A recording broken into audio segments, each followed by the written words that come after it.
pasa, Contreras?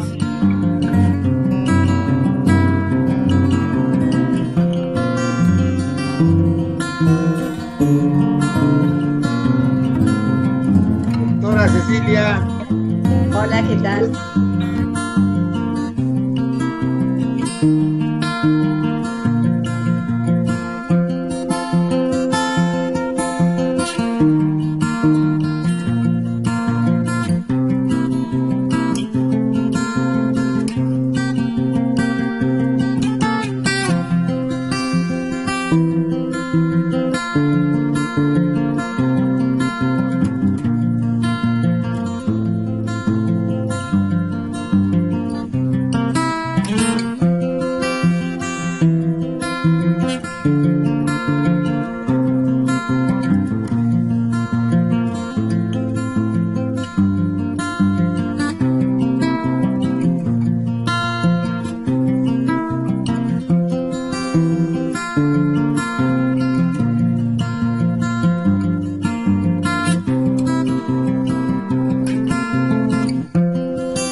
Muy buenos días, tengan todos ustedes. Vamos a comenzar las labores del día de hoy con una conferencia magistral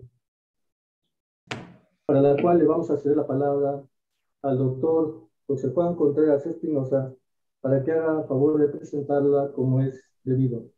Adelante, por favor, doctor. Muchas gracias, doctor Hugo Sánchez, muy amable. Muy buenos días, compañeros. Continuamos con las actividades del 13º Congreso Internacional sobre la Enseñanza y Aplicación de las Matemáticas. En esta ocasión le damos la bienvenida a la doctora Cecilia Rito Crespo. Doctora, bienvenida a esta su casa, la UNAM FES Cuautitlán, desde México para Argentina.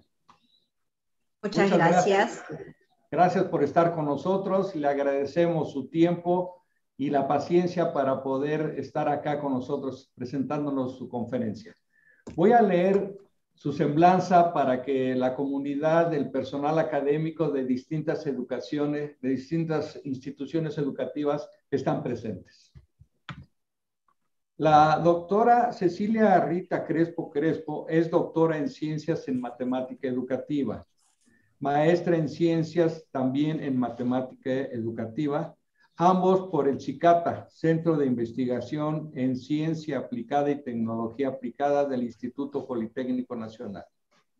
Es profesora de Matemáticas y Astronomía, profesora en Computación, profesora de Física en el Instituto Nacional Superior del Profesorado, Dr. Joaquín V. González, en Buenos Aires, Argentina. Su desempeño docente actual es en las siguientes instituciones educativas: Instituto Nacional Superior del Profesorado Técnico en la Universidad Tecnológica Nacional, en el Departamento de Matemática, Departamento de Informática, directora del Departamento de Matemática en Buenos Aires, Argentina. En el Instituto Superior del Profesorado, Dr. Joaquín V. González, también en el Departamento de Matemática, en el Departamento de Informática, Departamento de Matemática Educativa y directora del Departamento de Matemática Educativa. Todo esto también en Buenos Aires, Argentina. El desempeño en sociedades nacionales e internacionales tiene lo presente. Es vicepresidente de la Comisión Directiva de SOAREM, Sociedad Argentina de Educación Matemática, en los periodos de 2017 a 2021. Esta reunión está siendo grabada.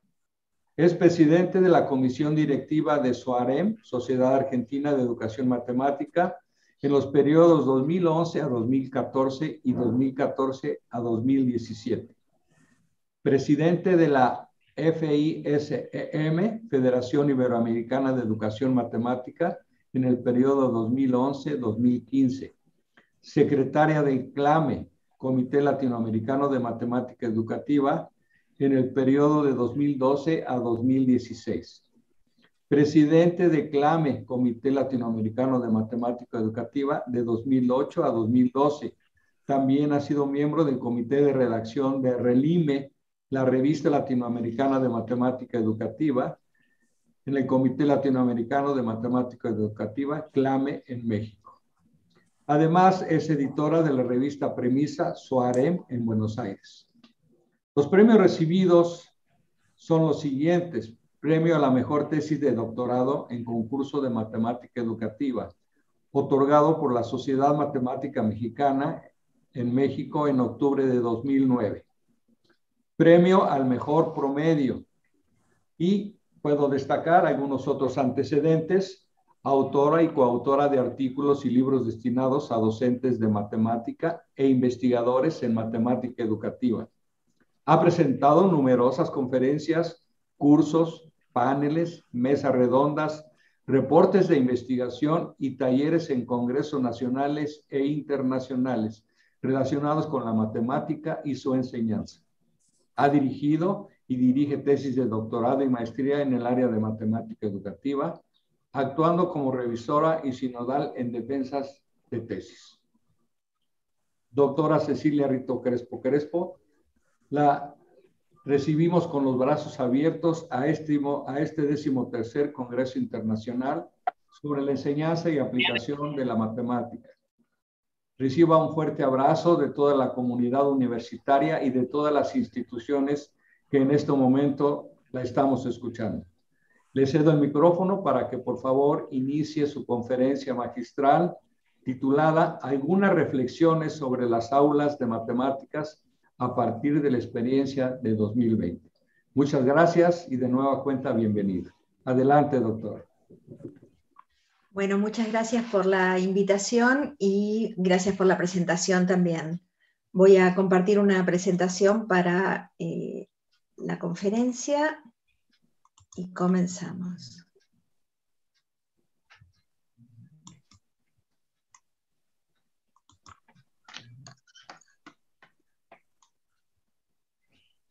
¿Se está viendo bien? Perfectamente bien. Bien.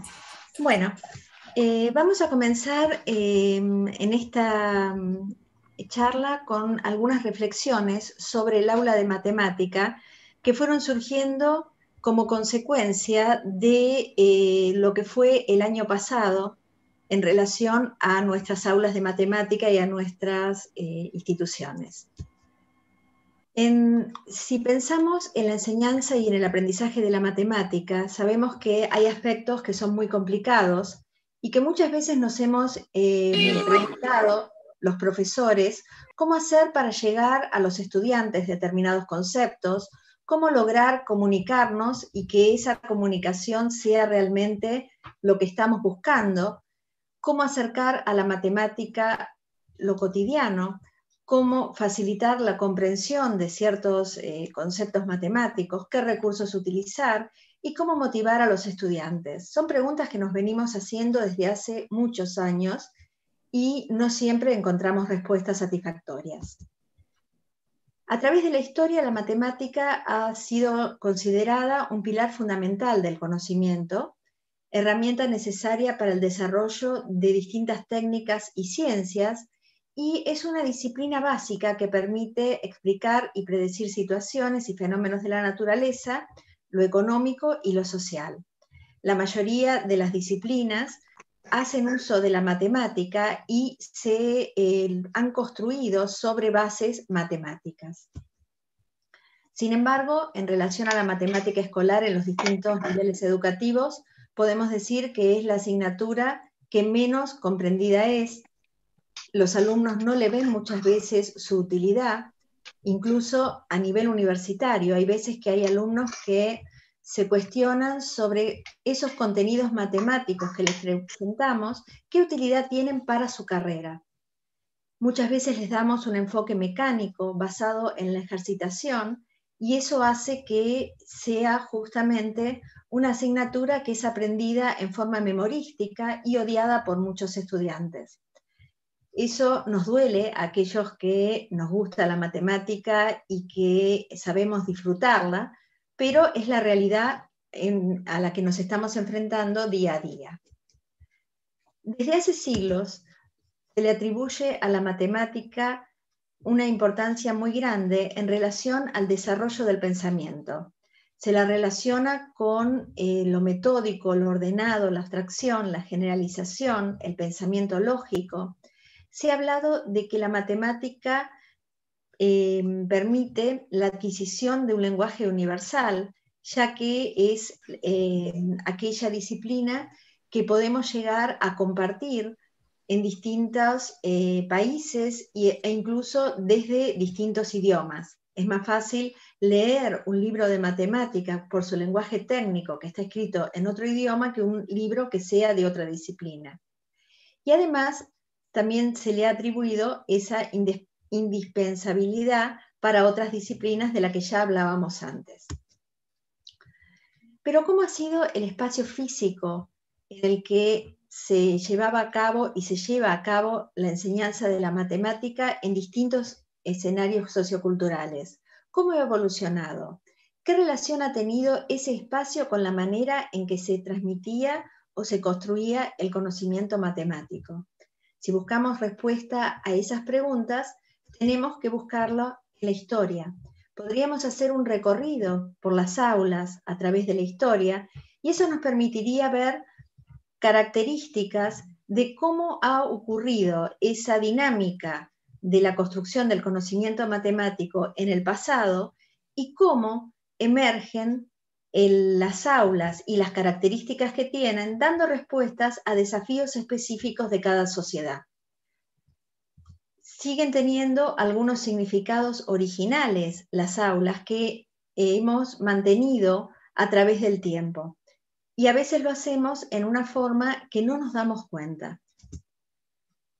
El término aula, aunque estemos acostumbrados y nos parezca natural que existe un aula y que en ella enseñamos, sin embargo, no siempre ha sido así. La construcción de las aulas ha ido evolucionando, ha cambiado la organización espacial, la arquitectura, el mobiliario, los recursos tecnológicos, y esos son aspectos materiales, pero esos aspectos materiales también hacen a una estructura comunicacional. Según la distribución que tenemos en un aula, nos está diciendo quién es el que habla, quién tiene una ubicación de mayor importancia en ese aula, si es el docente separado del resto de los alumnos o si existe otra dinámica diferente, como vemos en las aulas actuales a veces. ¿Dónde se ubica ese docente? También nos está hablando de cómo es el flujo de comunicación, si es únicamente docente-alumnos o si también se da entre los alumnos. La palabra aula proviene del latín y a partir del latín también pasa al griego, y lo que quiere decir es palacio o corte de un príncipe soberano. Eso ya nos está hablando un poco de qué significado tuvo esa palabra cuando empieza a usarse.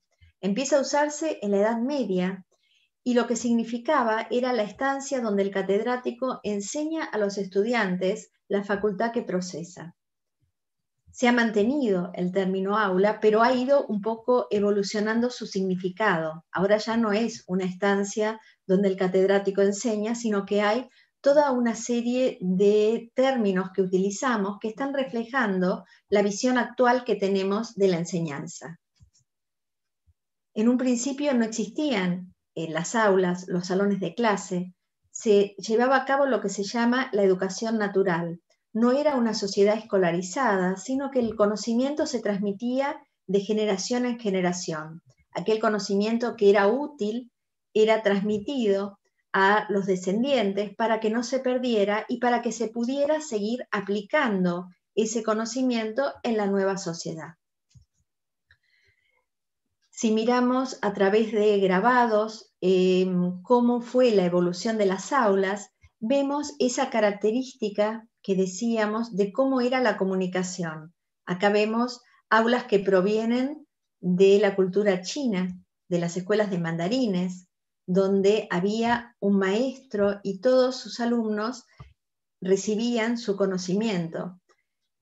Vemos también lo que ocurría en la India, en Grecia, en Roma, y finalmente las aulas cuando empiezan a surgir ya como tales en la Edad Media, con esa característica de la estancia del catedrático.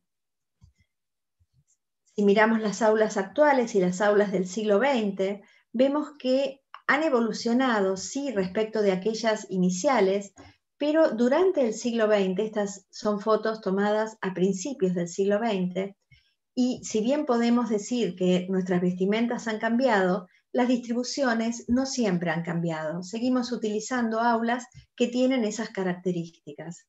Esta, por ejemplo, es una aula magna de la Facultad de Derecho acá en Buenos Aires, de la Universidad de Buenos Aires. Y tiene características muy similares a las aulas magnas que tenemos en cualquiera de nuestros países, en cualquiera de nuestras universidades. En general, en nuestras aulas tenemos nuestra pizarra en el frente, donde se ubica el docente, y los bancos suelen estar alineados mirando hacia el frente. Existen algunas distribuciones más modernas en algunas escuelas que ya nos están hablando de una visión distinta del aula. Por ejemplo, acá tenemos aulas que pueden llegar a reestructurarse momentos en los que los alumnos están trabajando en grupos, pero esos bancos son móviles y por lo tanto pueden volver a ubicarse mirando al frente o mirando a donde se desee en cada momento.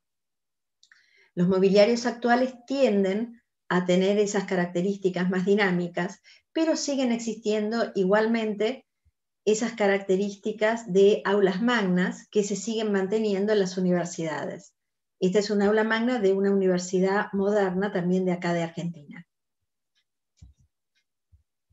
En relación a los recursos y materiales didácticos también han ido evolucionando, desde esos papiros y tablillas babilónicas hasta la actualidad, en que podemos decir que utilizamos calculadoras, computadoras, notebooks y, por supuesto, libros. Tenemos un largo camino que sería interesante también que nos metiéramos un poco a investigar cómo ha ido evolucionando y qué características tuvo esa evolución. En cuanto a cómo organizamos la información, si bien ahora siguen existiendo las bibliotecas, también tenemos mucha información a la cual accedemos a través de Internet o a través de bibliotecas virtuales. En el 2020, en determinado momento, mes de marzo, en el caso nuestro, y creo que ustedes más o menos fue la misma época, nos vimos necesitados de aislarnos. Se dio lo que se llamó aislamiento social obligatorio.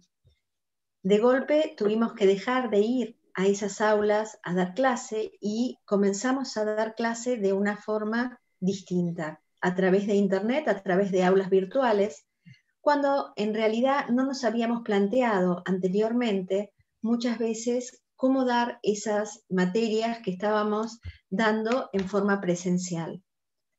Lo tuvimos que hacer por necesidad. Y en una segunda etapa surgió lo que se denominó el distanciamiento social obligatorio, donde si bien se pudo empezar a ir en algunos casos a algunas instituciones, era necesario una distancia de 2 metros, ventilación continua, uso de barbijos en clase, uso de máscaras, de mamparas. Esto nos cambió nuevamente nuestro esquema de cómo era el aula. Y aún en la actualidad, en el caso de Argentina, seguimos con una modalidad mixta muchas veces o toda virtual todavía, depende de las instituciones y depende de los niveles educativos. Pero reflexionemos un poco sobre las instituciones educativas del siglo XXI. En la escuela del siglo XXI veníamos viendo una erosión de la capacidad educativa y de la autoridad. Esto se daba en los distintos niveles. Sin embargo, se sigue reconociendo la importancia de las instituciones educativas y el papel central que tienen en la educación.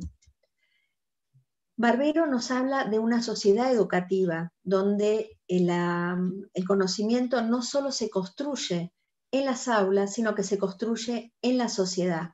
Y ese conocimiento penetra muchas veces desde la sociedad a las instituciones educativas. O sea que el flujo no es en una sola dirección, sino que se produce un flujo del aula a la sociedad, pero también de la sociedad al aula.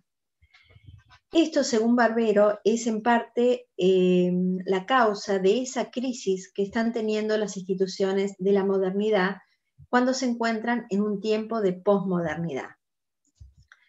Los estudiantes están simultáneamente en escenarios académicos y no académicos, y hay un flujo de conocimiento entre ambos escenarios, que muchas veces los docentes no sabemos muy bien cómo manejarlo. La sociedad del siglo XXI ha sufrido cambios geopolíticos, sociales, económicos, culturales. La vida universitaria tiene muchas incertidumbres en la actualidad. Hay propuestas de modificaciones de planes, de incorporación de nuevas funciones, de nuevos recursos, y hay una constante demanda de repensar la educación superior. Esto se venía haciendo muchas veces en los primeros grados, en la escuela, pero actualmente ya en la universidad también nos vemos necesitados de repensar esa educación y de repensar cómo son organizadas nuestras carreras y de qué manera impartimos clase. La universidad actual tiene un modelo que se consolidó en la modernidad, en el siglo XIX. Sin embargo, la realidad del siglo XX es distinta de aquella. Actualmente tenemos lo que se denomina la masificación en las aulas. Antes asistían a las aulas y seguían carreras universitarias pocos estudiantes. En la actualidad, muchos estudiantes pueden hacerlo y se trata de una población muy heterogénea. El ingreso a las aulas de estudiantes que pertenecen a sectores de diversos recursos socioeconómicos y culturales hacen que esa heterogeneidad se refleje en nuestras aulas y tengamos de golpe estudiantes que tienen muy buena base previa y otros que no tanto. Entonces necesitamos de alguna manera nivelar esa educación y lograr que todos adquieran un nivel más homogéneo de conocimientos. La sociedad del conocimiento plantea un ritmo cada vez más acelerado en relación al desarrollo y a la obsolencia de conocimientos. Los conocimientos están cambiando mes a mes, año a año. En determinadas áreas se ve mucho más, por ejemplo, en áreas como la informática, áreas relacionadas con la tecnología. En las disciplinas científicas y tecnológicas cada vez es más notable ese ritmo acelerado de cambio. Antes, un conocimiento podía llegar a mantenerse de una manera más o menos estable a lo mejor décadas. En la actualidad hay conocimientos que de un año a otro ya dejan de ser actualizados. En las prácticas profesionales se transmiten esas características y son necesarias de ser contempladas en los estudios universitarios. Los profesionales tienen que adquirir nuevas capacidades. Una de ellas es, sin duda, una sólida formación en ciencias básicas, para que sobre esas ciencias básicas pueda seguir actualizándose. También tienen que adquirir una fuerte disposición al aprendizaje permanente y el desarrollo personal. A trabajar en equipos multidisciplinares. Cada vez es más necesario que los profesionales trabajen en equipo. Las empresas, cuando toman un profesional, cada vez se fijan más en eso, porque justamente como el conocimiento es tan dinámico, no es posible que una persona lo abarque todo y es necesaria la colaboración de equipos. Otra área en la cual también es necesario adquirir nuevas capacidades es en la toma de decisiones en contextos de incertidumbre. El siglo XX se caracterizó por esa incertidumbre y el siglo XXI más aún. Si tenemos que pensar en un año de incertidumbre, bueno, los últimos 2 años, el 20 y el 21, son realmente años en los cuales tenemos que ir tomando decisiones dinámicas todo el tiempo. Y dinámicas sin saber qué va a pasar mañana, sin saber cuándo termina la pandemia y de qué manera, cómo va a ser la sociedad dentro de unos meses, de unos años. No lo sabemos y sin embargo tenemos que tomar decisiones y muchas veces esas decisiones son decisiones que van a tener su consecuencia en lo que ocurra después. Los profesionales deben también poder resolver problemas complejos y utilizar su saber profesional en contextos y situaciones disímiles. Hay muchos desafíos que tiene que enfrentar la universidad en este siglo. Por un lado, y debido a todo lo que venimos diciendo, ha necesitado incorporar en los procesos de enseñanza y aprendizaje las nuevas tecnologías de la información y la comunicación. También ha surgido una creciente internacionalización de la educación y de la investigación. Cada vez son más comunes los grupos de investigación que tienen miembros de distintos países.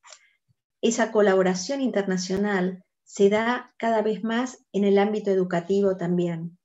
El tener una universidad que comparte profesionales que son de varios países, que a lo mejor están durante un tiempo en un país y después regresan al suyo o viajan a otro. El desarrollo de redes de cooperación entre empresas y con otros sectores sociales es otro de los desafíos que también necesita enfrentar la sociedad actual. La multiplicación de lugares de producción de conocimiento. Como decíamos antes, antiguamente el conocimiento se producía dentro de las universidades y dentro de las cátedras que trabajaban académicamente, pero en la actualidad se produce conocimiento fuera de las aulas también. Y como consecuencia de todos esos desafíos también tiene una exigencia muy importante de buscar fuentes alternativas de financiamiento. Eso hace un tiempo quizá no lo veíamos tan claro, porque cada universidad tenía asignado un presupuesto, si era estatal o si era privada, sabía cómo obtener su financiamiento.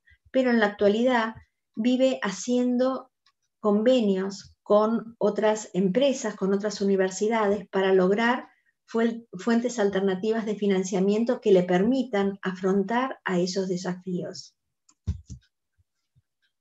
Las demandas que tiene la universidad provienen, por un lado, del mundo laboral y empresarial, por otro lado del mundo académico, por otro lado del Estado y por otro de los estudiantes. Cada uno de estos cuatro factores, de estos cuatro demandantes, tiene intereses y lógicas diferentes, y la universidad tiene que dar respuesta a todos, lo cual es bastante complejo. Los profesores también nos hacemos preguntas. Nos preguntamos cómo trabajar con jóvenes que ingresan en la universidad y que no cuentan con los requisitos que los profesores y las instituciones les demandan para su inserción y aprendizaje. Cada vez notamos más esa heterogeneidad y esa necesidad de conocimientos que nuestros estudiantes no poseen.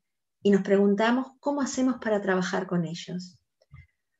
Cómo facilitar el acceso y la permanencia en el sistema, sosteniendo calidad de aprendizajes.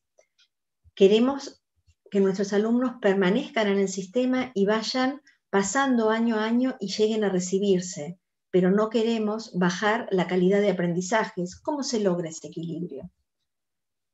Cómo preparar para el mundo laboral rápidamente cambiante y con altos grados de incertidumbre. Esa sociedad y ese mundo laboral requiere que el profesional que se recibe esté preparado a ello, a ese cambio. ¿Y cómo hacemos los profesores para lograr facilitarles esa capacidad de cambiar, de ser capaces de insertarse en ese mundo de incertidumbre? Cómo mantener la identidad institucional y contribuir a su formación. Cada institución, cada universidad tiene una identidad. Tenemos que tratar de lograrla en nuestros estudiantes, pero ¿cómo hacemos? ¿Cómo recuperar una orientación personalizada en situaciones de gran masividad? Sabemos de la importancia que tiene la educación personalizada, el que logremos conocer a todos nuestros estudiantes, pero cada vez tenemos aulas con más estudiantes. ¿Cómo logramos eso? ¿Cómo dar respuesta a demandas del mundo del trabajo y al mundo académico que son a veces contradictorias? Son preguntas que nos hacemos los profesores y no encontramos respuesta. Yo al menos no las encontré. Hay cosas que sí hemos aprendido. Hemos aprendido que el alumno de matemática debe hacer para aprender, que no es simplemente escuchar lo que el docente dice y repetirlo, sino que tiene que aprender a hacer él matemática, a tener un rol activo en el aula y a tomar decisiones que a veces serán correctas y a veces no, pero de esa experiencia también va a aprender. En relación a nuestras instituciones educativas, tienen distintas modalidades, básicamente 3 modalidades. Una modalidad presencial, una modalidad virtual y una modalidad mixta o semipresencial. Eso es lo que tenían hasta hace 2 años. La mayor parte de nuestras instituciones son de carácter presencial. En la presencialidad tenemos el aula como lugar de encuentro, como espacio de trabajo, y el trabajo es compartido por todos los que nos encontramos en el aula, el docente y los estudiantes. Recursos que tenemos, el pizarrón, calculadora, computadoras, libros, fotocopias, son todos recursos, se puede decir, materiales. Los docentes tenemos una planificación de nuestra materia con objetivos planteados y estrategias didácticas planificadas en relación al tipo de exposiciones, de trabajos individuales, de trabajos en grupo, de búsquedas de información que pretendemos de nuestros estudiantes. Todo eso lo tenemos volcado en la planificación que normalmente presentamos a principio de año. Hacemos un seguimiento de nuestros estudiantes. Si algo hemos aprendido a hacer los docentes es a leer los rostros de nuestros estudiantes, a darnos cuenta por sus expresiones si están entendiendo o no, si están logrando construir el conocimiento o no. Pero también hacemos un seguimiento a través de las producciones que hacen, de los diálogos que tienen entre ellos y con nosotros. En relación a la evaluación, hay distintas modalidades, presenciales en general, escritas o orales. También en algunos casos les pedimos trabajos domiciliarios, ya sea a libro abierto o cerrado, pero hay un predominio de evaluaciones presenciales en las instituciones que trabajan desde la presencialidad. Hay otras instituciones que han adoptado para algunas carreras la virtualidad. Ya estamos hablando de un aula virtual, de una plataforma, y en ese caso tenemos que tener decisiones compartidas entre alumnos y docentes.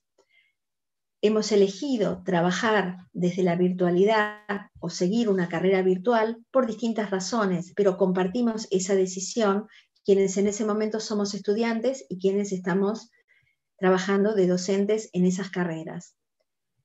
Hay actividades sincrónicas o asincrónicas que son planteadas por el docente. Como recursos tenemos calculadoras, computadoras, los textos ahora ya no podemos darlos a través de una fotocopia, tenemos que escanearlos y enviarlos y ponerlos a disposición, y muchas veces material diseñado ad hoc para esa materia. Las planificaciones también son realizadas antes y tienen en cuenta esa característica de que se trata de una carrera o de una materia virtual, y por lo tanto el tipo de dinámicas que va a planificar y a proponer respetan esa virtualidad. Cambian las interacciones que hay entre alumnos y docentes, porque ya no podemos hacer una lectura ni una comunicación directa en el aula, y tenemos que trabajar esas interacciones de otra manera. El seguimiento del estudiante se hace por medios de registros, de hojas de ruta, de foros, encuestas, trabajos presentados, chats, mails.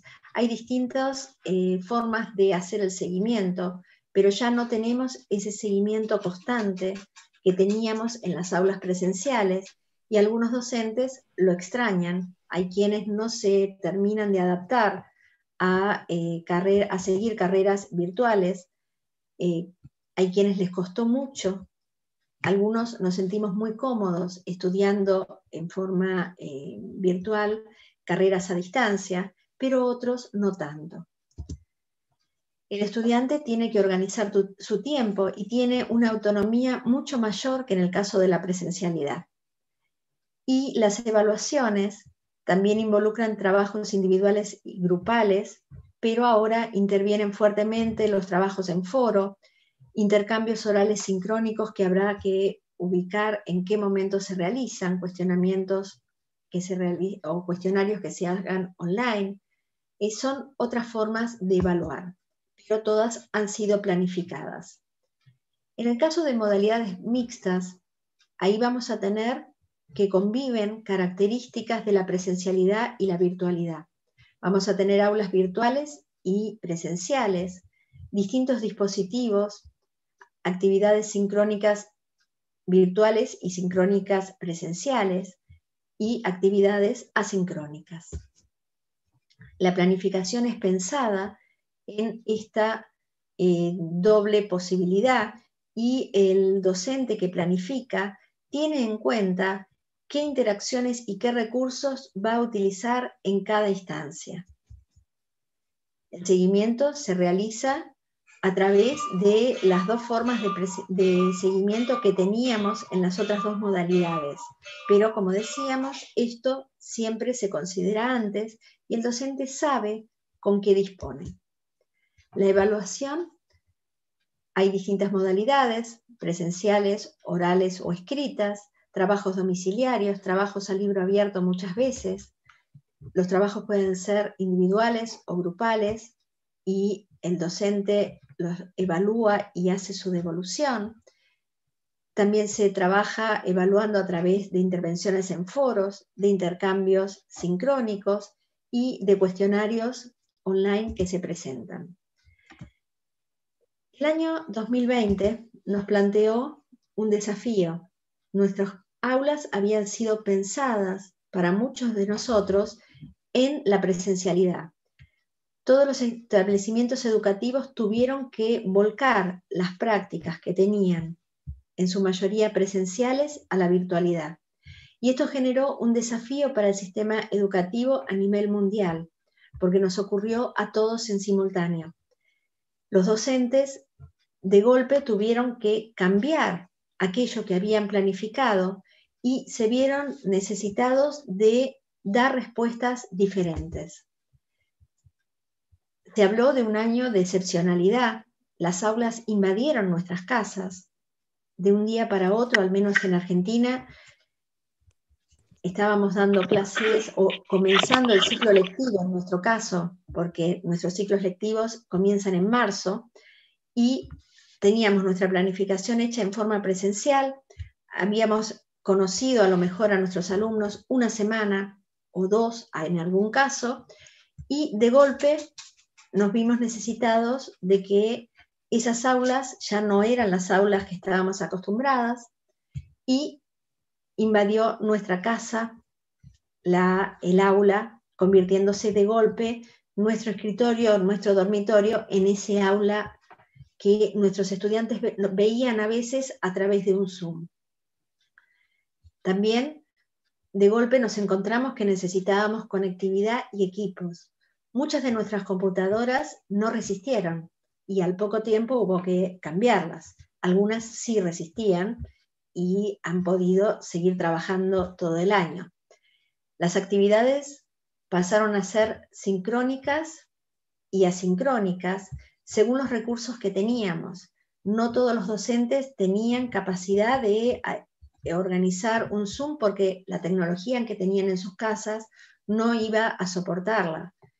Y el docente tuvo que decidir cómo organizar su materia de un día para otro, y con la incertidumbre de hasta cuándo era, porque en muchas instituciones se nos dijo son 15 días, y muchos docentes dijeron, bueno, por 15 días les doy algo para que lean, y a partir de ahí trabajamos. Sin embargo, se fue extendiendo, y llegamos a terminar el ciclo lectivo. Nuestro ciclo lectivo termina en noviembre, el mes de diciembre es mes de exámenes, y continuamos la virtualidad.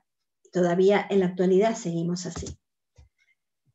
Las planificaciones se habían organizado con objetivos, estrategias y recursos presenciales. Hubo que sobre la marcha replanificar, volver a replantearse objetivos, a veces teniendo que perder algunos de esos objetivos que habíamos planteado, a veces reformularlos. No siempre era posible una reformulación, porque, por ejemplo, en algunas asignaturas que necesitaban uso de laboratorios, eso no era posible desde una casa. Las estrategias didácticas no habían sido planificadas. Se pensaba en exposiciones, en trabajos en grupo, pero en forma presencial, y tuvimos que cambiarlo todo sobre la marcha. Se construyó sobre la forma en que íbamos interactuando y así descubríamos nuevas posibilidades. Muchos de nosotros no conocíamos o no habíamos utilizado en un aula o para dar clase algunos programas como Zoom, como Meeting, y empezamos a hacerlo y empezamos a descubrir las capacidades que tenían posibilidades de dividir en pequeños grupos, de trabajar en esos pequeños grupos, pero eso nos fuimos dando cuenta sobre la marcha y a medida que íbamos investigando o que algún colega nos decía, descubrí tal cosa. El seguimiento de los estudiantes se realizó a través de foros, de encuentros, de trabajos, de chats, de mails. Había estudiantes que no tenían conectividad en su casa y eso hacía que no fuera posible su presencia en un encuentro sincrónico, pero las instituciones nos decían no podemos perderlos, entonces hubo que trabajar en simultáneo con algunos grupos, sí, encontrándonos semanalmente en un encuentro sincrónico y con otros grupos enviándoles tareas que las íbamos a ir leyendo y evaluando sobre lo que ellos iban haciendo y así retroalimentarlos por escrito a través de un mail. El estudiante no había planificado, no había planteado la posibilidad de virtualidad. Son estudiantes que se habían anotado en carreras presenciales. Muchos de ellos no tenían acceso a tecnología pensando en utilizarla para un curso. Simplemente su contacto con la tecnología en algunas carreras era tener un teléfono, tener una notebook, pero no darle un uso académico. Y sin embargo tuvieron que hacerlo sobre lo que iba surgiendo. El estudiante tuvo que organizarse en forma autónoma, empezó a tener más autonomía de la que tenía en forma presencial. La interacción con el docente era distinta y la interacción entre pares también. En algunos casos, después descubrieron que podían llegar a reunirse a través de una reunión por Zoom después de clase para estudiar con sus compañeros, lo que haríamos en un ámbito normal en una biblioteca o en una cafetería de la universidad. Descubrieron esas maneras de interactuar y de organizarse. La evaluación también cambió y fue algo que a algunos docentes les costó muchísimo, porque el pensar en evaluar una materia sin tener al alumno enfrente, sin saber si se estaba copiando, esa era la gran preocupación de muchos docentes. ¿Cómo sé que va a ser mi alumno el que me entrega el trabajo? ¿Cómo sé que ese parcial domiciliario que yo le mando con 24 horas lo va a resolver él? Y bueno, teníamos que buscar después algún intercambio oral sincrónico para asegurarnos de eso, o a lo mejor mirar cómo había sido todo el trabajo del estudiante durante el año y de esa manera saber nosotros si ese trabajo había sido realizado por él o no. La evaluación no había sido planteada desde la virtualidad y muchos docentes les costó eso terriblemente. A las instituciones también, hubo instituciones que decidieron que no se iba a evaluar, a tomar exámenes finales durante el año, esperando a fin de año. Y después se dieron cuenta que no fue posible, y entonces aparecieron las mesas de examen virtuales, en el caso nuestro, y hubo que organizarlas fuera de fechas. Para los docentes hubo una gran demanda de trabajo. Pensar en replanificar o adaptar lo que tenían, o a veces tener que volver a escribir o ponerse a escribir ciertos temas, ciertos documentos para los estudiantes. Hubo que tomar decisiones en cuanto a la organización. ¿Qué aula elijo? ¿Cómo la organizo? ¿Decido tener reuniones semanales, sincrónicas o quincenales, o con mayor frecuencia, con menos, en qué horario? ¿Cómo selecciono los recursos que voy a utilizar? El diseño de sus clases, el escribir, preparar, grabar clases. Algunos no habíamos nunca grabado una clase, no habíamos grabado un video y tuvimos que aprender a grabar y editar videos. organizar encuentros sincrónicos. ¿Cómo los organizábamos? ¿Qué íbamos a desarrollar en ese encuentro? ¿Íbamos a dar teoría o íbamos a ver dudas de lo que habían estado estudiando?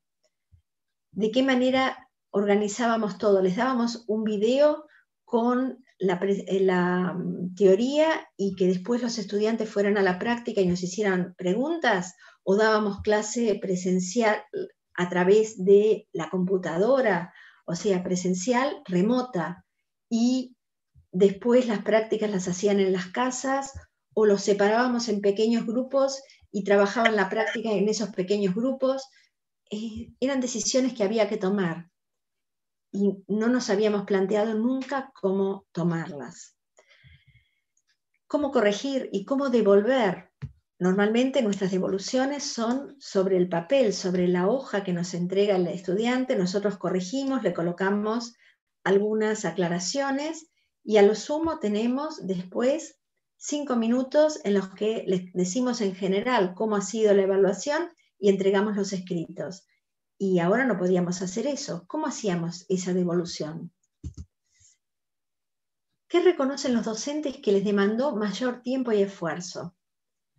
Si empezamos a preguntarle a colegas, nos van a decir que lo que mayor tiempo y esfuerzo les demandó fue la conversión y selección de contenidos.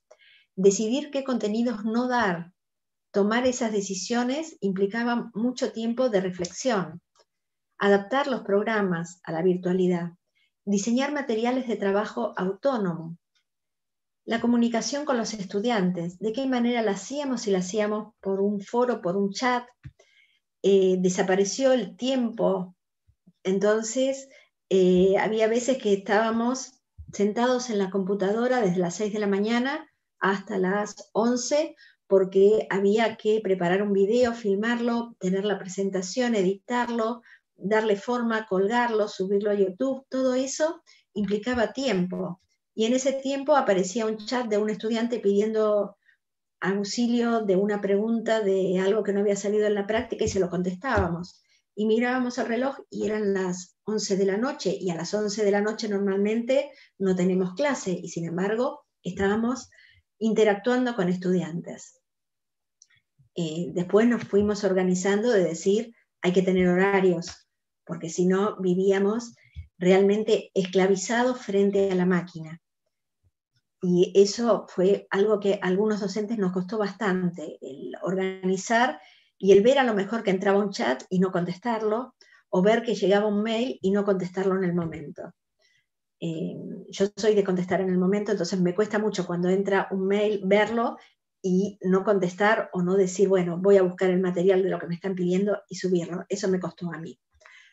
Les costó también a algunos docentes los encuentros virtuales, sincrónicos, porque hay veces que los estudiantes apagan sus cámaras para tener mejor conectividad y entonces no estamos viendo sus caras, no vemos si al explicar algo ellos lo están entendiendo o no, no vemos esa lectura de rostros que comenté antes que aprendimos a hacer y ya no la tenemos. Entonces eso nos costaba. Nos costaba también organizar el formato de las actividades y la devolución al estudiante. ¿Cómo hacerle la devolución? Si en forma oral o en forma escrita, si enviarlo en un mail o mandarlo en un chat, o a lo mejor hacer una devolución general para todos y después devoluciones más personalizadas. El tener que pensar eso y decidirlo demandó mucho esfuerzo y mucho tiempo.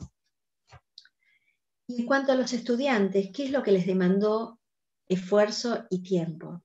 El contacto con la virtualidad. Si bien ellos tienen contacto con la virtualidad a través de juegos, de redes sociales, no lo tienen desde lo académico. Y eso les costó mucho. Muchos estudiantes decían que les costaba hacer que el docente entrara en sus casas, porque en cierta forma, en el momento que uno abre una reunión de Zoom, está mostrando algo de su casa, está mostrando su biblioteca, su armario. Este armario que está acá es una biblioteca, entonces uno está mostrando su casa, y el que está del otro lado normalmente no tiene acceso a eso. Y ahora sí, Entonces los estudiantes sentían como que el docente y sus compañeros estaban entrando en sus casas y ese contacto les costaba. Les costaba organizar sus tiempos, el no tener un tiempo académico de decir, bueno, mis clases son de 8 de la mañana a 12 y ese es el tiempo que estoy en la universidad, después estudio de tal a tal hora y después trabajo. Pero los trabajos también cambiaron de horarios, entonces había que organizarlos de otra manera. Poder compatibilizar sus estudios con los trabajos. La mayor parte de nuestros estudiantes trabajan, al menos en Argentina, no siguen una carrera y estudian únicamente, sino que a la par van trabajando. Y en los trabajos también hubo cambios, por lo tanto les costaba mucho compatibilizar horarios y organizar sus actividades. Esa autonomía de tareas que da la virtualidad y que cuando uno acepta estudiar en forma virtual sabe que la tiene que hacer, al estudiante le cuesta porque no decidió hacerlo, no lo había decidido previamente. Él creía que iba a tener un docente que un poco le organizara su materia y no lo tenía organizándolo de esa manera. Les costó el trabajo con pares, les costó darse cuenta que podían reunirse y podían trabajar en grupo también en forma virtual y sin ver a sus pares personalmente, porque no era posible en ese momento. Entonces algunos trabajaron en soledad muchas veces y eso les costaba porque estaban acostumbrados a estudiar en grupo. Resolver situaciones inesperadas, esa incertidumbre que no estábamos acostumbrados a manejar dentro de las aulas, ahora la teníamos ahí y había que enfrentarla de alguna manera. Les costó pedir ayuda ante dificultades. Están acostumbrados a que el docente muchas veces se da cuenta cuando hay una dificultad y se acerca para ver qué necesitas, qué no te está saliendo. Ahora no tenían a ese docente que pasaba por el banco y se lo preguntaba. Entonces tenía que ser él el que decía, bueno, no me sale el ejercicio 4, ya sea por mail, ya sea en una reunión, tenía que pedirlo y no siempre lo podían hacer y les daba vergüenza. Entonces les costó ese aprender a pedir ayuda y socializar lo académico desde lo virtual. De la experiencia del año pasado, les puedo contar que la mayor parte de los cursos míos los organicé de esta manera. Había una primera etapa en la cual era previo al encuentro sincrónico, en la que yo les daba a los chicos videos, cuestionarios, textos, para que accedieran al conocimiento previo a encontrarnos. Yo trabajé los encuentros sincrónicos desde las dudas y desde lo que los estudiantes iban requiriendo. O sea que ellos, cuando venían al encuentro sincrónico que realizábamos semanalmente, traían ya visto un video en el que les había explicado un tema o leído un texto y tenían dudas sobre lo que habían leído o escuchado en el video y sobre la resolución de trabajos prácticos, de prácticas según la materia. Entonces planteaban esas dudas y de esa manera íbamos desarrollando el encuentro. En esa segunda etapa había interacciones normalmente entre docentes y alumnos, pero también entre los estudiantes entre sí. Y la tercera etapa volvía a ser asincrónica y era posteriormente a este encuentro sincrónico, en la que los estudiantes seguían trabajando y extendían su aprendizaje a nuevos ejercicios o a alguna tarea que les daba como consecuencia del encuentro sincrónico. De esa manera trabajamos bastante bien y este año, cuando tuvimos que volver a organizarlo, estamos organizándolo de la misma manera. Igualmente, depende mucho del curso, porque va a depender del tipo de conexiones que tengan y de cómo son los tiempos que tienen. En relación a la evaluación, realizamos intervenciones sincrónicas y asincrónicas con los estudiantes durante el curso y de esa manera íbamos teniendo un cierto concepto de ellos no llegaba a ser lo mismo que en la presencialidad, pero lo íbamos teniendo.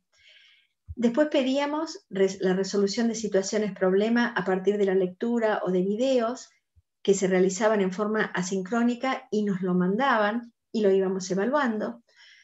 O en algunos momentos se plantearon la resolución de ciertas actividades a través de cuestionarios de selección múltiple, eso sí, con tiempos establecidos y con tiempos bastante apretados, cosa de saber que el que estaba trabajando era el estudiante y no tenía tiempo de pedirle a sus compañeros, porque sus compañeros estaban también realizando una evaluación similar. Y después se recurrió mucho a la evaluación oral, a encuentros en los cuales hacíamos cierto cierre de lo que veníamos trabajando y por medio de cuestionamientos de ver si el contenido matemático se había construido o no. Esta forma de evaluar nos llevó a pensar en evaluar en forma diferente las actividades. Nos interesaba la interpretación de textos y consignas, la aplicación de conocimientos adquiridos, en relación a la relación con otros temas vistos, la elaboración.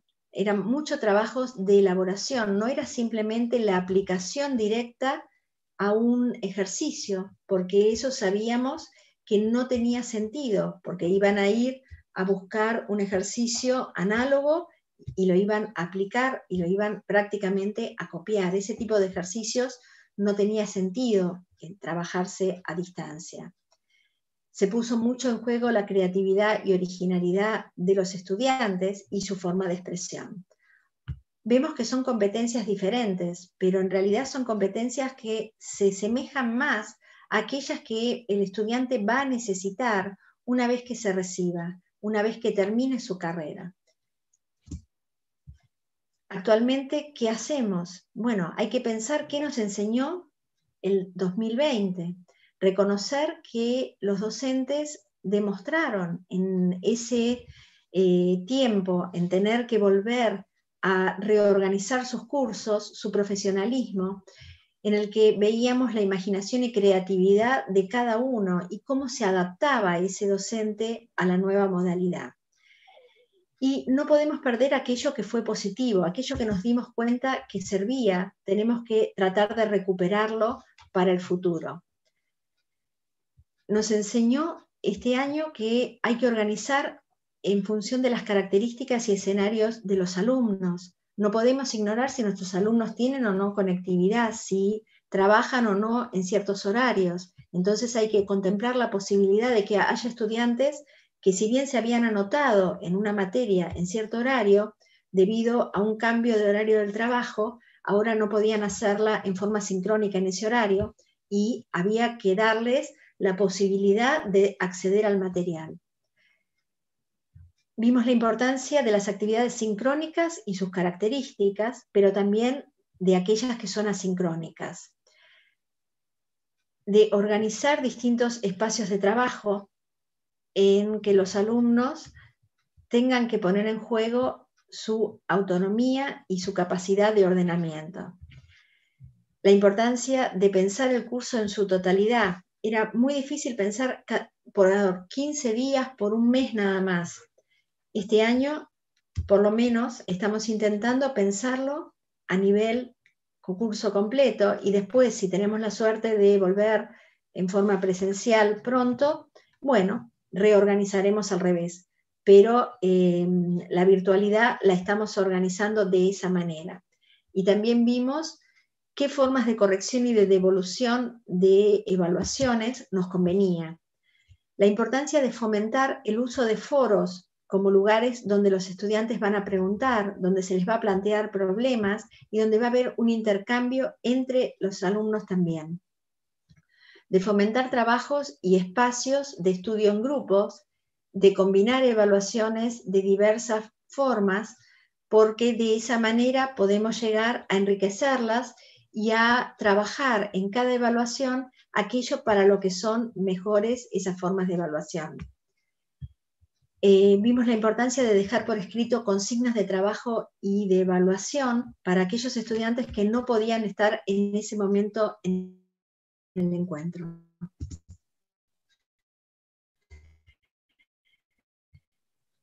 Este año es un momento de transición. Yo creo que sí, que es un momento de transición y que la educación en años siguientes va a tomar esta experiencia. ¿Cómo comunicarnos? ¿Cómo construir conocimiento? ¿Qué conocimiento debemos construir? ¿Eran nuestras aulas lo que necesitaba el siglo XXI? ¿O el siglo XXI nos estaba pidiendo algo que no le estábamos? ¿Aprendimos realmente? ¿Cómo seguir adelante? ¿Nos animamos a encarar otro año en la virtualidad? ¿Cambiaremos los objetivos de nuestras clases de matemática? ¿En las planificaciones empezarán a aparecer otros objetivos?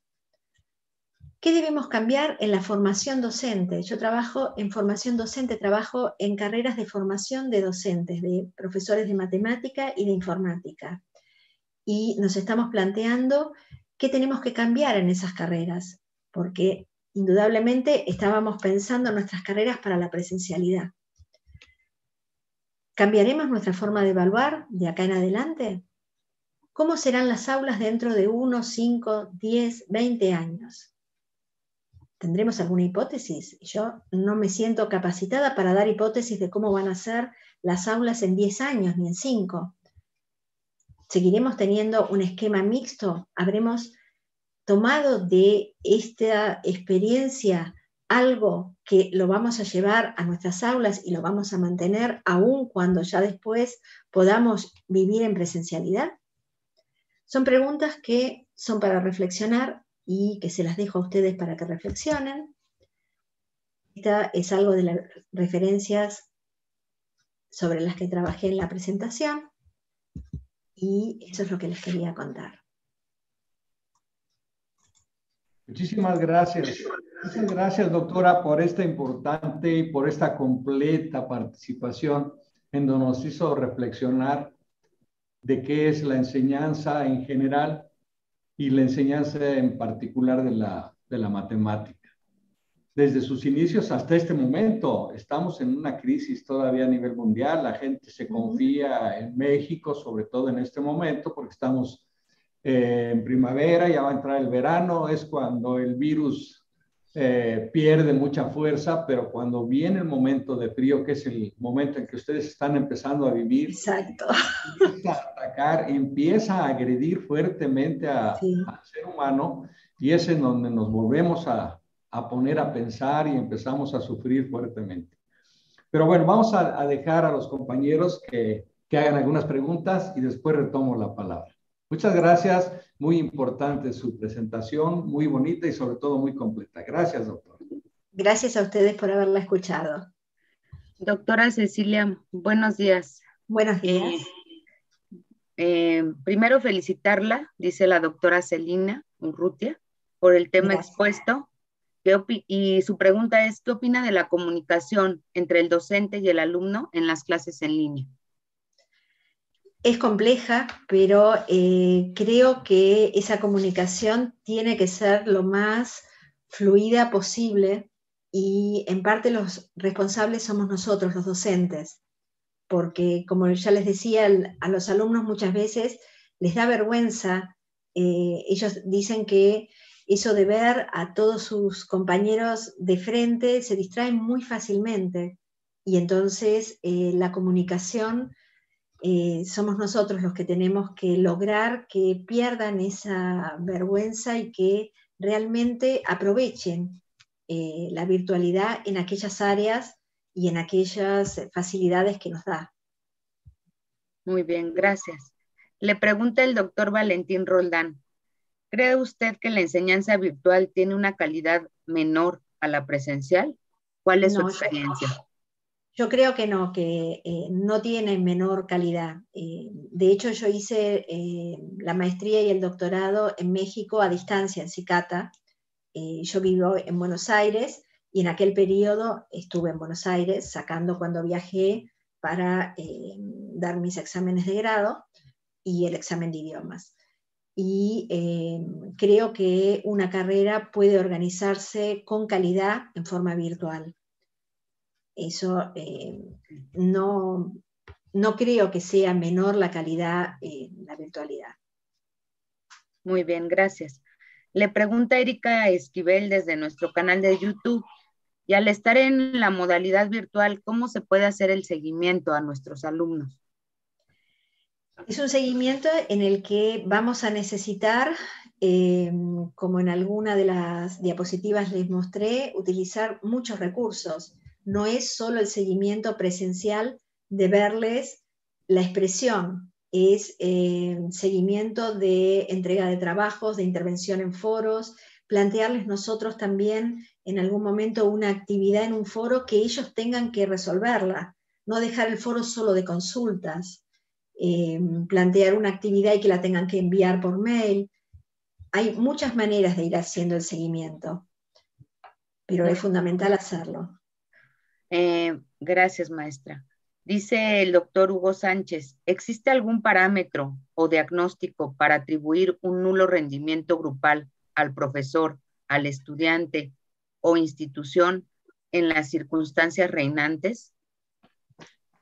Yo creo que no, creo que cada uno nos hemos manejado con lo que teníamos y un poco también hemos reflejado el grado de responsabilidad con el que encaramos nuestra tarea. Tenemos colegas que realmente no han hecho casi nada, pero son los mismos colegas que llegan a un aula y no hacen mucho.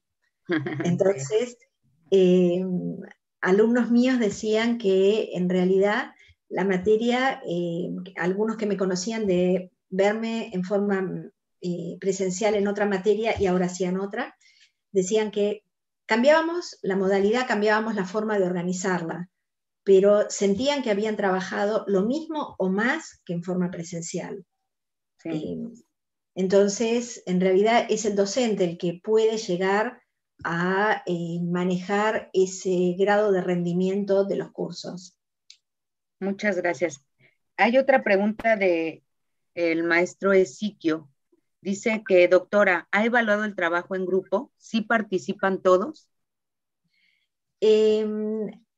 Cuesta, pero también cuesta en forma presencial. En forma presencial también en los trabajos en grupo hay veces que son 2 o 1 el que trabaja y el resto están a su alrededor mirando cómo trabaja.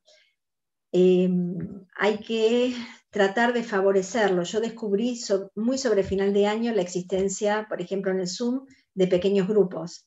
Entonces, lo que hice fue, llegué sobre el final, este año lo pienso implementar más, separar los grupos, a lo mejor un grupo de 20 estudiantes, separarlo en 5 pequeños grupos, darles tareas, y yo ir pasando por cada uno de los pequeños grupos viendo lo que están haciendo.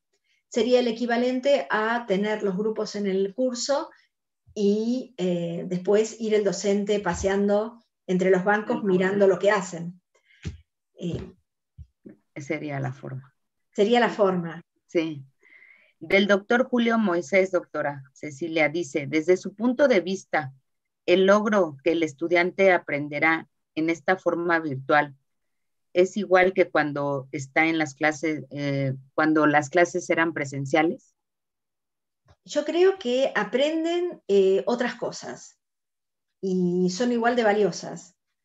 Quizá por eso yo sobre el final decía que a lo mejor nosotros nos vamos a replantear los objetivos que tenemos en nuestros cursos y en nuestras planificaciones, porque les estamos enseñando otras habilidades distintas de lo que enseñábamos en forma presencial.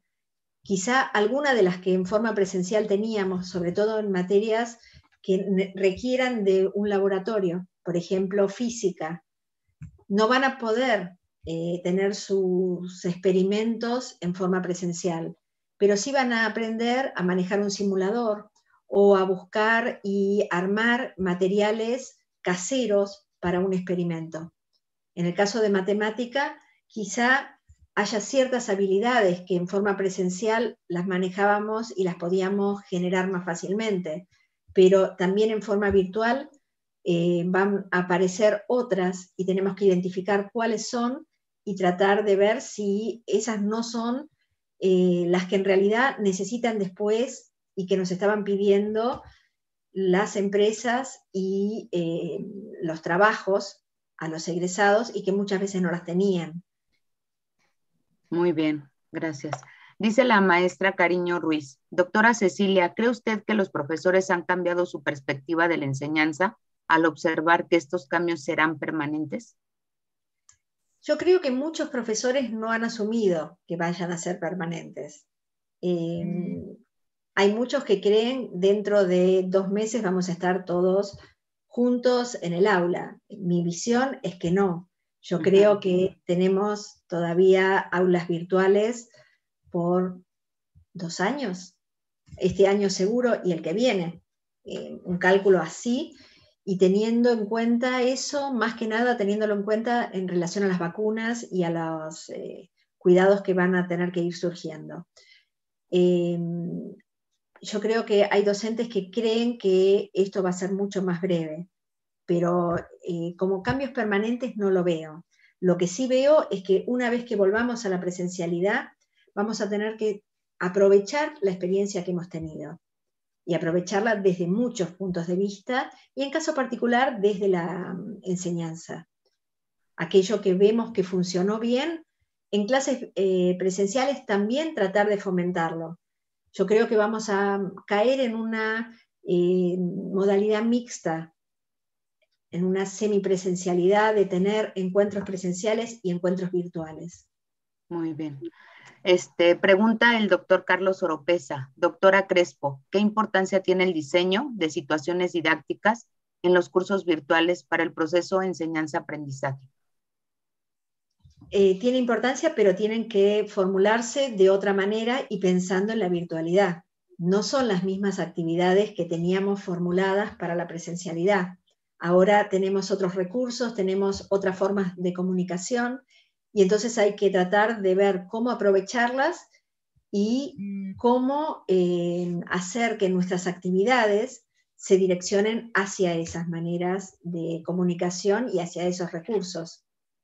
Muy bien. Y la última, doctora, porque tiene muchas, la de la maestra Marcela Lucina Meneses: hay lineamientos estructurados para las clases en aula virtual. ¿Cómo pedir a los alumnos tener cámara encendida para interactuar y ver el avance de los ejercicios que se van solucionando? Esos lineamientos no son universales, digamos. Cada institución decide si los pide o no.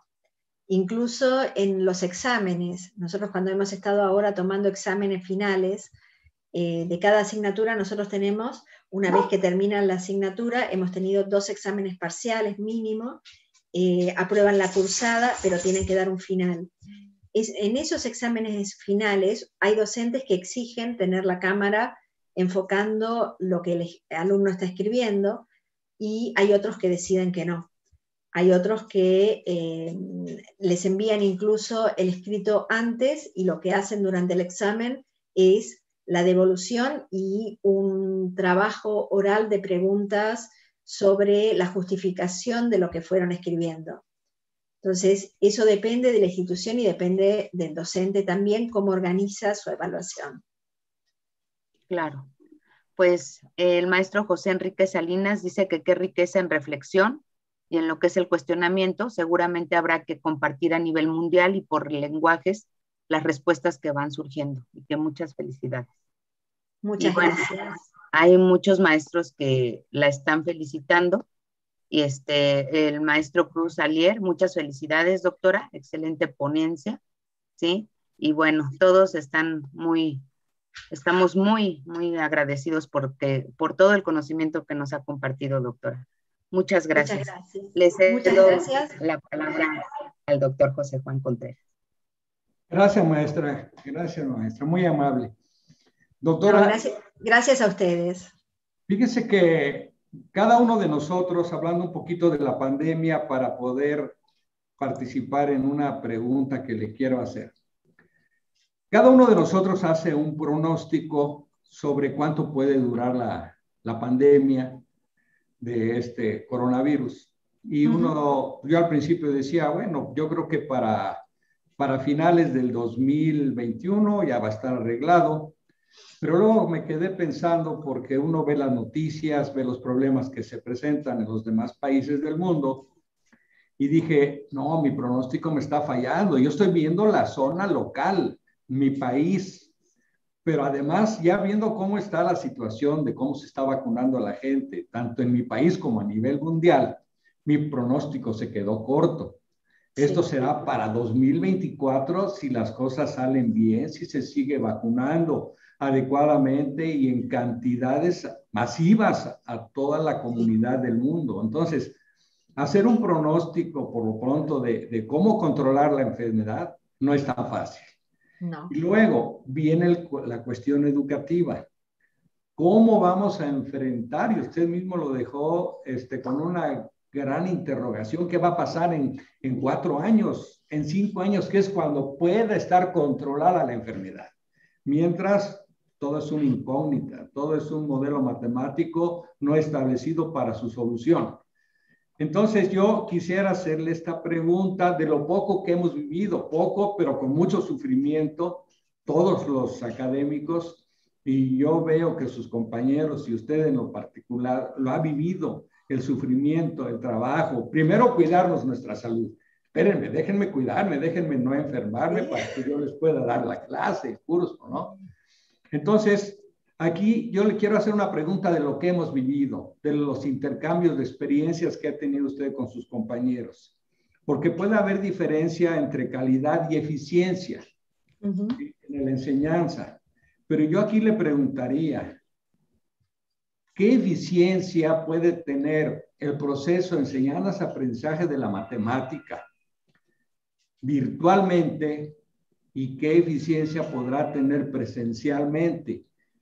En este momento, ¿cuál es mejor? ¿Qué eficiencia? Una cosa es eficiencia y la otra es eficacia. ¿Cuál es más eficiente? ¿Cuál es más eficaz en la etapa que hemos vivido? ¿Y cómo la podemos valorar a mediano plazo?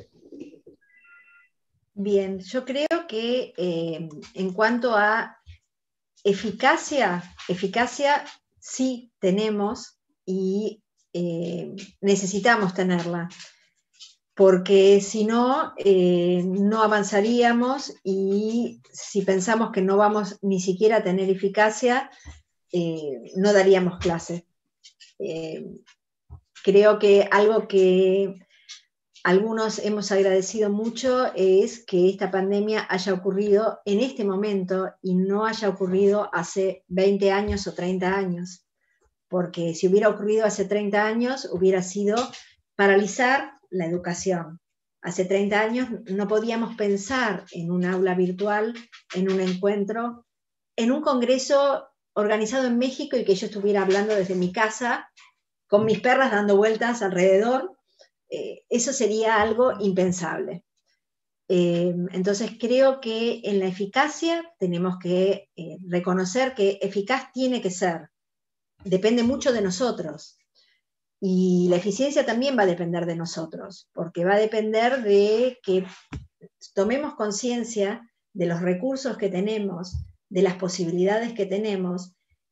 O sea, tenemos posibilidades y tenemos limitaciones también. Tenemos que tomar conciencia de las dos cosas y en función de eso replanificar nuestros cursos.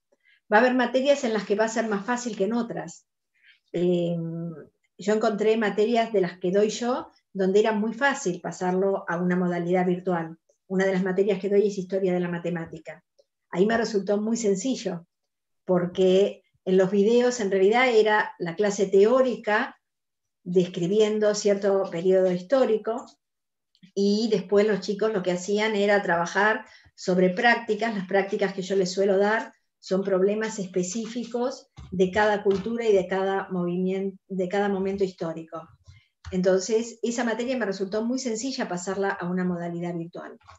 Hay otras materias donde se complicó un poco más, pero me parece que es posible hacerlo. y pensar que la eficacia también va a ir en función de lo que los docentes hagamos y de las facilidades que nos den las instituciones y lo que las instituciones también nos exijan, porque si las instituciones no nos exigen, el docente puede llegar a decir, bueno, no hago nada y estos 2 años me los tomo de vacaciones, de sabático prácticamente. Total, un encuentro cada mes con los estudiantes, les dejo cosas para leer y no hago nada más. Y eso sería atroz. Entonces yo creo que es importante que las instituciones también tomen conciencia de la modalidad en que tenemos que trabajar, que no nos quede otra posibilidad aparte. Y que esa modalidad tiene toda una serie de posibilidades muy grandes, y en el caso particular de la matemática nos da muchos recursos para utilizar, pero que tenemos que aprender a utilizarlos. Entonces, nos tienen que exigir y también dar la posibilidad de aprender. No todos los docentes tenían algún tipo de experiencia de haber trabajado o de haber estudiado a distancia. A mí me ayudó mucho el haber sido alumna virtual, porque entonces el haber hecho 2 carreras virtuales y en algún momento haber trabajado en Cicata, en algún seminario que intervine desde Argentina, estando Cicata en México, eso me dio la posibilidad de decir, bueno, podía hacerse. ¿Y cómo podía? Porque había visto de los 2 lados, del lado alumna y del lado docente. Eso me ayudó mucho. Pero había docentes que nunca se habían planteado el dar una clase o el tener un contacto con alguien que estuviera en otro país o en otra región de Argentina. Entonces, ¿cómo, si no hacían eso, iban a pensar que sus alumnos, que a lo mejor están viviendo relativamente cerca, porque nuestros alumnos vivirán a 2-3 kilómetros como máximo, pero ¿cómo hacer para trabajar con ellos y darnos cuenta de que daba lo mismo que el alumno viviera en la otra cuadra o viviera en otro país? Pero era posible transmitir y hacer, transmitir algo y hacer que ese alumno construyera un conocimiento matemático, que hubiera discusiones y que esas discusiones fueran académicamente ricas, que no hubiera una bajada de nivel académico y de decir, bueno, ya que voy a trabajar desde la virtualidad, entonces me voy a exigir menos y les voy a exigir menos a los estudiantes. No, los estudiantes reconocen que pueden trabajar en forma virtual y reconocen que se les puede exigir mucho en forma virtual. Como consecuencia del año pasado, al finalizar el año, he charlado con estudiantes míos y dijeron, la verdad, que era posible trabajar y era posible tener un curso académicamente bueno desde la virtualidad. Y nosotros creíamos que no. Pero como son estudiantes de profesorado, decían, menos mal que pasó mientras todavía somos estudiantes, porque cuando nos toque, ya vamos a saber qué hacer y qué no hacer. Porque ellos vivieron que distintos docentes tomaron distintas decisiones y algunas académicamente no fueron buenas y otras sí. Entonces eso los enriqueció. Muy bien. Fíjese que hay una situación. El que es buen estudiante va a ser bueno virtual, presencial o híbridamente. Ahí no hay vuelta de hoja. Pero tenemos que prorratear sí, a la generalidad. Y es ahí donde está el reto, porque hemos vivido que presencialmente el alumno puede relajarse más, o sea, tiene más tiempo de planeación, pero también tiene más tiempo para relajarse y tiene más tiempo para organizar cómo poder hacer el examen y contestarlo sin tanto esfuerzo, aunque tengamos cámaras por todos lados. Ellos se las ingenian y lo saben hacer bien. Y nos enseñan, porque como usted lo dijo, si yo me regreso hace 30, 40 años, cuando yo usaba la regla de cálculo para hacer mis operaciones, ¿cómo voy a pensar que iba a tomar una clase, por lo menos de ciudad universitaria, que está en el sur de nuestra zona metropolitana, hacia la parte norte? Imposible. Imposible. Pero bueno, usted tiene una gran razón y nos ha hecho centrarnos, reflexionar bien. Y yo, si no tiene usted inconveniente y viendo la situación cómo se va presentando, podemos ir viendo avances y la volvemos a invitar, si usted acepta, para ir viendo cómo se está desarrollando este tipo de educación. Sí, un gusto, la verdad que sí, no hay ningún problema y cuando quieran dialogamos y vemos a ver qué va pasando y qué nos va pasando en México, en Argentina y en el país que sea. Creo que es muy rico conocer las realidades de distintos países y ver cómo en distintas instituciones se han ido organizando. Nada más quisiera preguntarle una cuestión que habló de la masividad de la educación. Sí. Ya no la quiero entretener más, pero ¿de qué cantidad de personas estamos hablando en Buenos Aires, en la capital? ¿Cantidad de personas en la capital o en un curso? En la capital, en Buenos Aires. ¿Cuántos habitantes viven en la ciudad de Buenos Aires? Exactamente, para que más o menos nos demos cuenta, y luego ya viene la otra pregunta. 10 millones. ¿Cuántos? 10 millones. 10 millones. Nosotros tenemos una cantidad enorme en nuestra zona metropolitana, porque ya es el Distrito Federal, no es la Ciudad de México. Lo sé. Ahora, ¿cuántos alumnos tienen por grupo en los primeros años de licenciatura? Para ingeniería, para tecnología. A ver, no trabajo en este momento en esos cursos, pero podrán llegar a 60 a lo mejor. Entonces vamos más o menos en parejo, entre 45, 50, 60. Sí. O sea, el máximo que pueden llegar más o menos anda sobre 60. O sea, la masividad a nivel licenciatura la llevamos igual, igual. Y los resultados también no creo que sean muy diferentes. El índice de aprobados en las ciencias básicas es alto, lamentablemente, por más esfuerzo que hagamos. Pero bueno, eso ya será otra etapa de hablar de eficiencias en calificaciones, problemas de la enseñanza, y podemos sacar todavía más temas a relucir. Por lo pronto ya no la quiero interrumpir más, pero le agradezco mucho su participación. Estamos muy contentos, muy satisfechos del tema que se eligió, que usted nos explicara y nos diera esta profundidad. Y quiero presentarle la constancia que le voy a hacer llegar virtualmente y que usted la bajará allá en su correo electrónico. Esta constancia se la damos de todo corazón. Tanto la Facultad de Estudios Superiores Cuautitlán, a través de su director y las autoridades correspondientes, el maestro Cuellar, así como todo el comité organizador de este congreso. Estamos muy satisfechos, muy contentos de haberla recibido en nuestras instalaciones virtualmente, que en este caso nuestro campus se fue hasta nuestras casas, hasta su hogar personalmente, y queremos también brindarle un abrazo muy caluroso, con mucho gusto, con mucha satisfacción por el esfuerzo que hizo para preparar esta ponencia. Muchísimas gracias, se lo agradecemos infinitamente y nos estamos comunicando, nos estamos viendo para un futuro no muy lejano. Muchas gracias, doctora, muy amable, le agradecemos. Muchas gracias a ustedes por haberme escuchado y me alegro que les haya servido de algo la reflexión. Y bueno, cuando quieran seguimos reflexionando juntos. Cómo no, muchísimas gracias y esperamos vernos por allá en el Realme muy pronto. Gracias por todo, muy amable. Muchas gracias. Hasta luego. Bye. Pues agradecemos al público por su asistencia a la conferencia de la doctora Cecilia Rita Crespo, magistral conferencia. Doctora, muchísimas gracias, aprendimos mucho. Los invitamos a las ponencias orales. Tenemos hoy la premiación de carteles dentro de nuestra plataforma y por favor, la siguiente conferencia magistral será a las 17:30 horas el día de hoy. Aquí lo tenemos con la doctora Marta Macho Stadler, conferencia magistral. Y todas las ponencias magistrales se estarán transmitiendo en la plataforma de Zoom y en nuestro canal de congreso dentro de la plataforma de YouTube.